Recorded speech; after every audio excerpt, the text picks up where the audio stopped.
ये चार कुछ ऐसी चीज हैं, अगर आपको सिंपल वर्ड में बोलूं तो आगे आने वाले दिन कैसे होंगे उसके लिए आप और हम किम कर्तव्य विमूढ़। हमें पता नहीं कल कैसे आने वाला है। ट्रंप जी आज क्या कर रहे हैं, मेरे ख्याल से ट्रंप जी को भी नहीं पता होगा कल क्या करने जा रहे हैं। तो कहने का ये मतलब है कि चैलेंजेस इतनी जल्दी आ रहे हैं कि आप जब तक पुराने चैलेंज को पकड़ने की कोशिश करते हो नया चैलेंज सामने आ जाता है। और वही सुरक्षा चुनौतियां जो हैं हमारी सेना के सामने, चाहे वो सीमा पर, चाहे आतंकवाद हो, चाहे प्राकृतिक आपदा हो, या साइबर वॉरफेयर जो नया शुरू हुआ है, स्पेस वॉरफेयर, सैटेलाइट्स वगैरह जो नई चीजें शुरू हुई हैं, केमिकल, बायोलॉजिकल, रेडियोलॉजिकल जो नया शुरू हुआ है, और जो इंफॉर्मेशन वॉरफेयर, जिस तरह से अफवाहें फैलाई जाती हैं, जैसे आपने सुना था ऑफ सिंधु में बोला कराची पे अटैक कर दिया गया है, तो बहुत ऐसी खबरें आई थी जो हमें भी खबर लगती थी कहां से आई है, किसने किया है, हम ढूंढते रह जाते थे।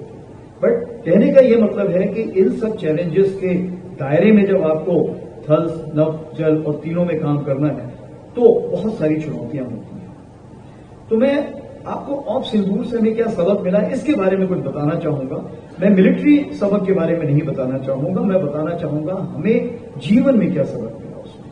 तो सबसे पहले जो ऑफ सिंदूर था वो दुश्मन पर विजय प्राप्त करने के अलावा संप्रभुता, अखंडता और शांति की पुनर्स्थापना के लिए था।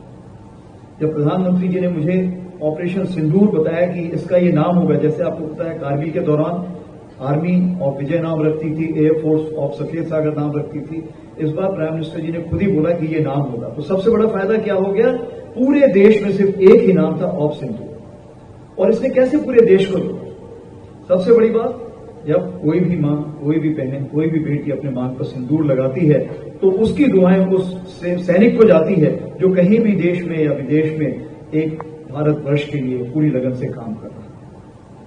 हम आगे बढ़ते हैं कि क्या अगर देखी जाए 4 से 5 क्वालिटी जो हमें ऑफ सिंदूर में हमने देखने को मिली, सीखने को मिली, अमल लाने को मिली। सबसे बड़ी चीज है कॉन्फिडेंस या कामनेस, आत्मविश्वास और दूसरों पे विश्वास, ये बहुत जरूरी है।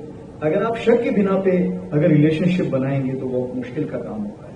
मेरे पास 12 लाख की तकरीबन सेना है, उसी प्रकार से जल सेना यानी नौसेना दिनेश त्रिपाठी जी के पास है, उसी प्रकार से मेरे बहुत ही क्लोज फ्रेंड जो मेरे कोर्समेट भी हैं, हम सन 81 से साथ में हैं, air chief marshal AP Singh, उनके पास भी अपनी एयरफोर्स है।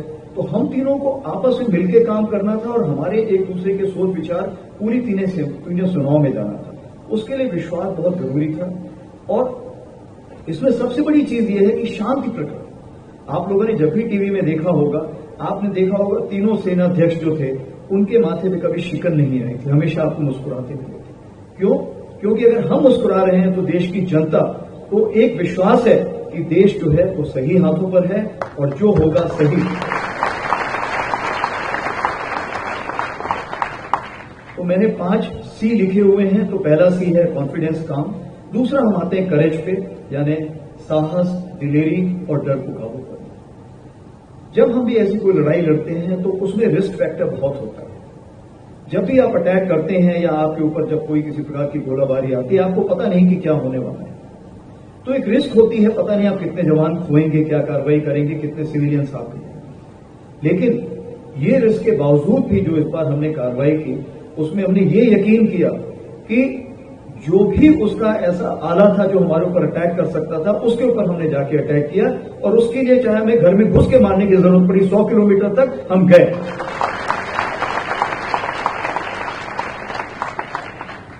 और रिस्क फैक्टर में आप देखते हैं कारगिल के दौरान भी हर जगह आपने देखा है कि जब एक सोल्जर होता है, एक सैनिक होता है, सामने से बुलेट चलती रहती है, लेकिन फिर भी वो बुलेट के सामने से चलता रहता है। क्यों? कि मातृभूमि की तरफ जो उसका प्रेम है, अपने साथियों की तरफ जो प्रेम है, वो बहुत ही अटूट है। अभी हम तीसरे सी पर आते हैं जिसको बोलते हैं क्लैरिटी। क्लैरिटी का ये मतलब होता है स्पष्टता। तो इस बार ऑपरेशन सिंदूर में सबसे बड़ी चीज ये थी कि जो हमारे पॉलिटिकल लीडर्स थे उनके सोच विचार में बहुत क्लैरिटी, बहुत स्पष्टता थी, बहुत निर्देश अच्छे थे कि मैं आपको खुली छूट देता हूं। जब आपके प्रधानमंत्री जी आपको खुली छूट दे रहे हैं तो मतलब आप समझिए आपने जो भी कार्रवाई करना है, इतिहास में पहले कभी ऐसा नहीं हुआ है, भारत के इतिहास में क्या, विश्व के इतिहास में आज तक ऐसा नहीं हुआ। जिस तरह से प्रधानमंत्री जी ने हमें खुली छूट दी और हमें बोला जो भी आपको उचित लगे, लेकिन टेररिस्ट को खत्म करना है, टेररिस्ट के आगा को खत्म करना है और जो भी टेररिज्म को सपोर्ट करना है उसको एक सबक सिखाना है। जब फौज को इतने अच्छे दिशा निर्देश मिलते हैं तो उसका सबसे बड़ा फायदा क्या होता है कि जब हम लोग अपने जवानों से बात करते हैं, अपने कमांडरों से बात करते हैं, तो उसी क्लैरिटी, उसी स्पष्टता के साथ हम हुक्म पास कर सकते हैं। तो इस ऑपरेशन सिंदूर में अगर एक वाद्य यंत्र को देखें, जैसे म्यूजिक के लिए लय में चलता है, साउंड वेव लय में चलती है, वैसे ही ये जो 88 घंटे की लड़ाई थी ये एक लय में चल रही थी और सब एक साथ अपना वाद्य यंत्र बजा रहे थे और सब एक साथ कार्रवाई कर रहे थे। इसीलिए हमें सफलता के पायदान पर चढ़ने का मौका मिला। अगली हम बात करते हैं कोलैबोरेशन। मतलब कहने का ये है कि अगर भारत को आगे बढ़ना है, विकसित भारत की तरफ जाना है, तो हमें साथ मिलकर कदम बढ़ाना पड़ेगा, साथ ही हाथ बनाना साथी। तो ये जो कार्रवाई है ये बहुत जरूरी है। कहने का ये मतलब है कि वो वक्त आ गया है कि हम एक दूसरे से भारत के अंदर कंपटीशन न करें, एक दूसरे को साथ में लेके चलें। एक और एक 2 भी हो सकता है, 11 भी हो सकता है। वो आपकी मंशा है कि आप 1-1 करके 0 बनाना चाहते हैं, 1+1 करके 2 बनाना चाहते हैं, या साथ में चल के उसको 11 बनाना चाहते हैं। और मेरी आपसे यही इल्तिजा है, यही एक रिक्वेस्ट रहेगी कि अगर 1 और 1 करके 11 बनाएंगे तो भारत 2047 का इंतजार नहीं करना पड़ेगा, हम इसको 2032 तक पाएंगे। इस पूरे ऑपरेशन सिंदूर में जितने भी हमारे बीएसएफ, आईटीबीपी और जो बाकी साथी थे उनका बहुत योगदान था, सिविल पुलिस का बहुत योगदान था, सिविल डिफेंस का, डिस्ट्रिक्ट एडमिनिस्ट्रेशन का, एनसीसी का बहुत योगदान था, इंट एजेंसीज का बहुत योगदान था, जो लोकल पॉपुलेशन थी इसका बहुत योगदान था। मतलब कहने का ये है, होल ऑफ नेशन अप्रोच था। ये लड़ाई सिर्फ सैनिकों की नहीं, सारे देश की थी और सारे देश ने दिल के साथ लड़ा, इसीलिए हम इसको जीत हासिल कर पाए। अभी जो 5वां सीन मैं आपको बताना चाहूंगा, चेंज यानी परिवर्तन। आप देखेंगे बहुत सारे सिविलाइजेशन आए, बहुत सारी संस्कृतियां आई और लुप्त हो गई, लेकिन भारतीय संस्कृति ऐसी है कि चलती गई और अभी भी चलती जा रही है। और अभी भी इसको एसिमिलेटिव बोलते हैं, इंक्लूसिव बोलते हैं, मतलब जो भी आता है उसको हम अपने में शामिल कर लेते हैं। हमारे जो रूट्स हैं इतने स्ट्रांग हैं, हमारी संस्कृति इतनी अच्छी है कि हम जब से चले हैं चलते जा रहे हैं, लोग आके हमसे मिलते जा रहे हैं। चाहे आप ज़ोरोस्ट्रियनिज्म देख लीजिए, या आप इस्लाम देख लीजिए, क्रिश्चियनिटी देख लीजिए, या बाहर से कोई भी आया हो किसी भी प्रकार का, वो हमें सब में शामिल हो गया है और वो भारतीय संस्कृति कहलाता है। और उसके अलावा ये भारतीय संस्कृति हमने बुद्धिज्म के जरिए चीन में भेजी, जापान में भेजी, इंडोनेशिया में भेजी। मतलब कहने का ये है कि हमने हर जगह हमने संस्कृति दी। तो चेंज, परिवर्तन ही संसार का नियम है, ये गीता भी बोलती है और यही हमने सीखा। क्यों? क्योंकि जो 2 साल पहले हम लड़ाई की तैयारी कर रहे थे, इन दोनों सालों में हमने बहुत सारा चेंज लाया, टेक्नोलॉजी अडॉप्ट की, ड्रोन्स की हमने तैयारी की थी, लॉट एम्यूनिशन की तैयारी की थी, नए प्रिसीशन एम्यूनिशन की तैयारी की थी। चूंकि हम बदलाव ला रहे थे इसलिए हमें जीत हासिल हुई।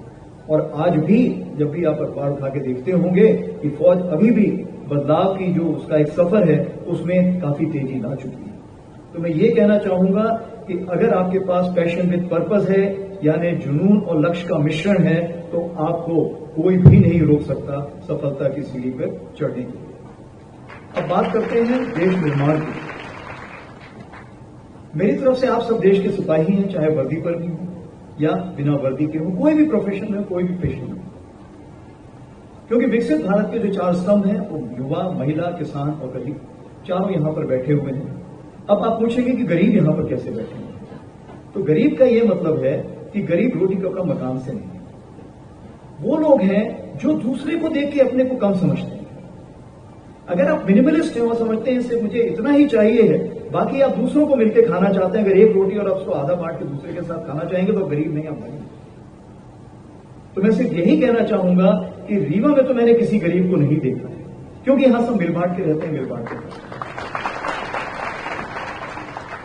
तो आज का युद्ध सरहद पर ही नहीं पूरे देश में लड़ा जाएगा।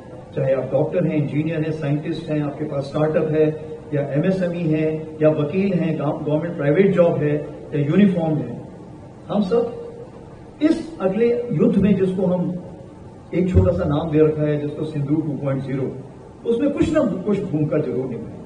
और मेरी आपसे यही एक रिक्वेस्ट रहेगी, जहां भी आप होंगे, आपकी दुआएं, आपकी कशिश और आपकी कोशिश अगर हमारे साथ रही तो हम अगले युद्ध में भी दुश्मन को मुंह की